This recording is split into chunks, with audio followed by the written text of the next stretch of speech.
buhay ng duty ko pa lang namin ngayon ay Royal Commission. So, always Royal Commission yung duty ko.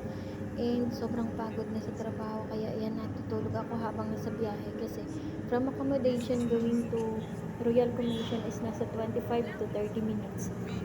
So, ayan. And syempre yung dropping ko is pang 20 plus pa. And matagal pa yan.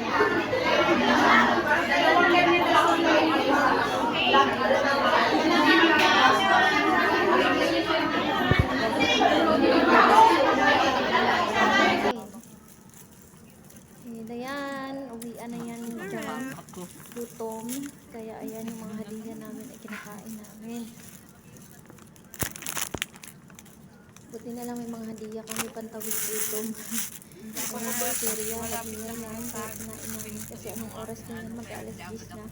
And pipick up pa kami. So, ganun ang buhay ng isang on-call cleaners.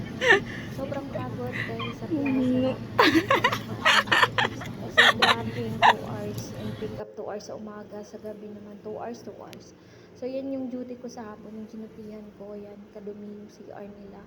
And pinapakita ko lang kung gaano kadumi yung mga and dudugyot nila, parang hindi uso sa kanila yung paglilinis. Kaya, ayan.